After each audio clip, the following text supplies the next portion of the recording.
You'll be making a delivery to Ebola 9, the virus planet. I'll cut you. Your hands, stay in with your hands up. You are hereby quarantined until such time as it is deemed safe to enter and shoot your asses. Have you ever noticed how Futurama keep predicting the future? Well, today, I'm showing you the 10 moments that actually came true. On number 10, we have the scene when Futurama predicted the Miss Universe pageant disaster, where Zapp Brannigan mistakenly announces the wrong winner, just like Steve Harvey did in 2015. He announced the wrong woman as the winner, and it was a full-on disaster. He tried to correct it on stage, but let's just say it didn't go well. I have to apologize.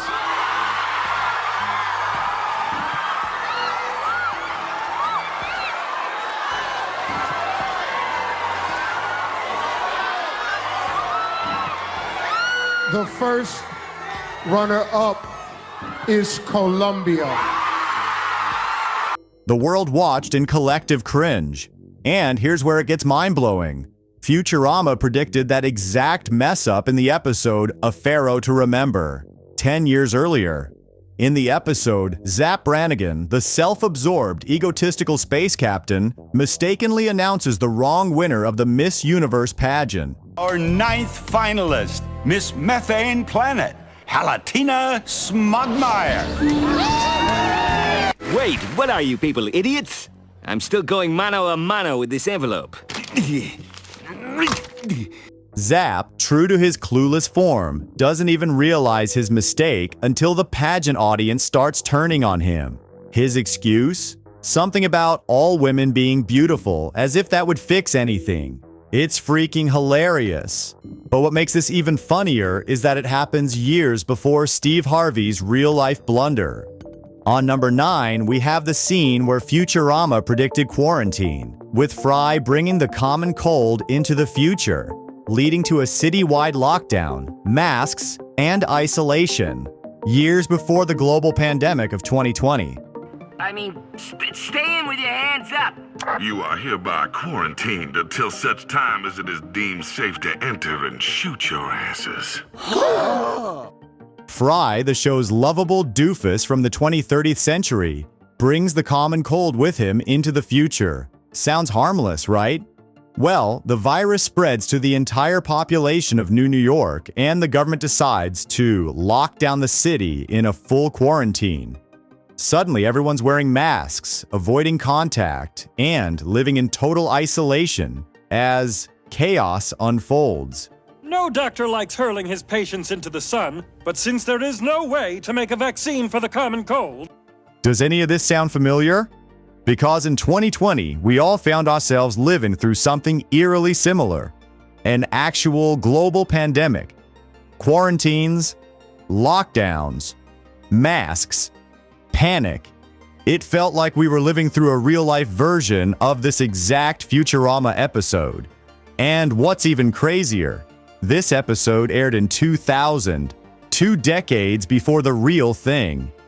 On number 8, we have the scene where Futurama introduces the assisted suicide booths, a dark satire on how humanity might one day allow people to pay for the right to die, which later became a real-world debate.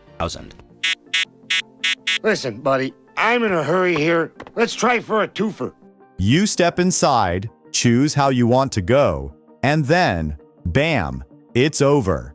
At first, it seems like a joke, like a dark satire on how humanity has evolved into a kind of pay-for-everything society, including death.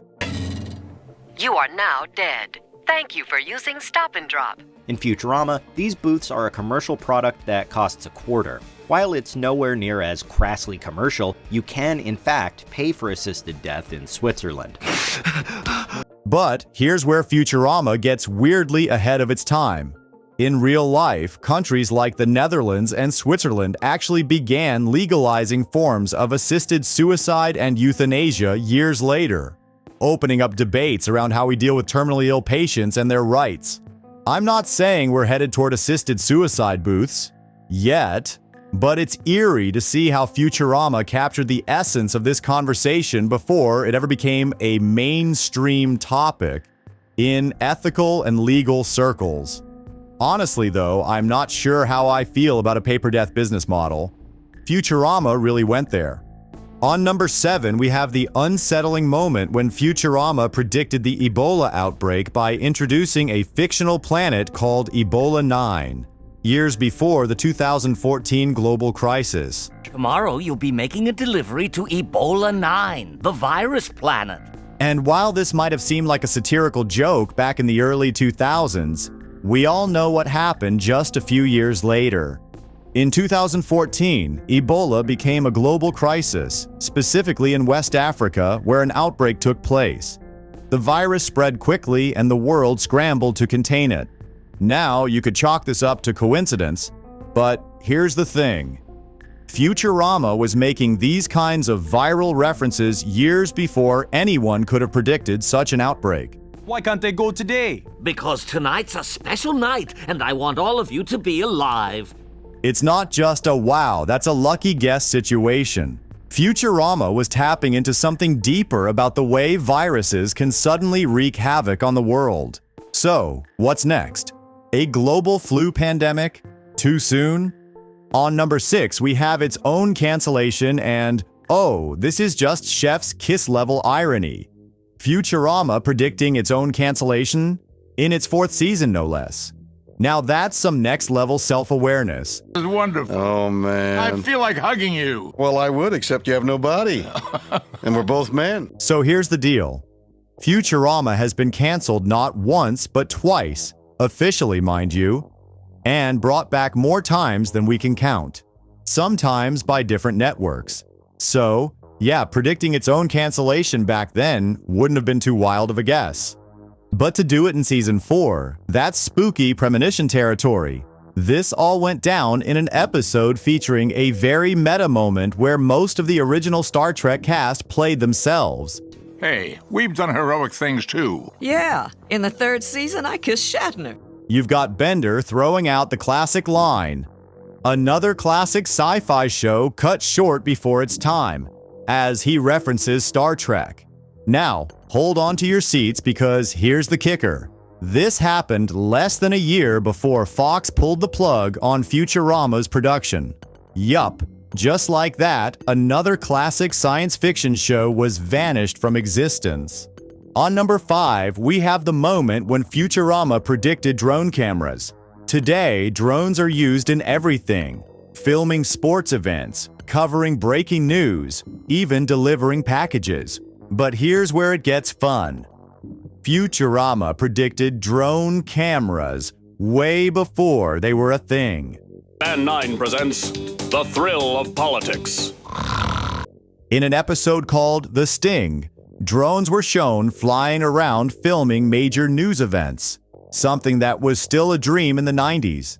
Today, of course, we know that drones are everywhere, capturing footage in places that would have been impossible just a few decades ago. Say your 3-cent titanium tax goes too far. And I say your 3-cent titanium tax doesn't go too far enough. Can you imagine telling someone in the year 2000 that in 20 years, tiny flying robots would be covering news stories in real time?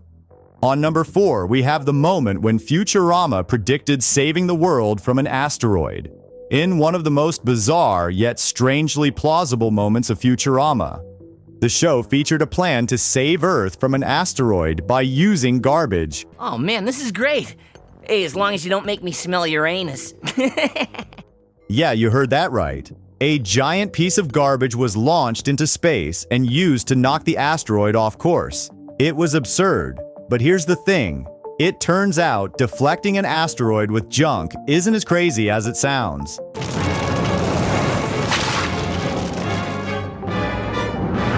In 2022, NASA carried out the DART mission, an actual asteroid deflection test, where they launched something at an asteroid to change its trajectory.